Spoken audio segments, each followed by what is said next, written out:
Siz də belə dadlı pirog hazırlamaq istəyirsə, o zaman mənim reseptim nədir? Çox dadlıdır, yumuşaq, meyvəli.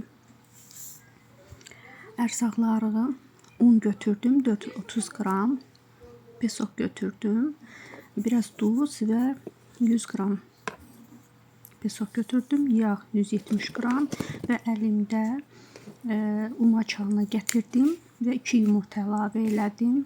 Smetana tökürük. Mən qatıq süzüb döktüm ve qabartma tozu döktüm ve xəmir yoğurdum. Xəmiri ikiyə böldüm. Birini marasilkaya koydum. Donmalıdır 2 saat. Birini ise yaydım. Üstüne özüm hazırladığım smarodno meyve variyana töktüm. Ve onu da xaladenki koydum. 2 saat o birisi xəmirim donunca artık donub ve onu sürgəcdən geçirdim. Bu da baxın hazır oldu ve duxovkaya koyuram. 180 derece pişirdim. Çok tatlıydı.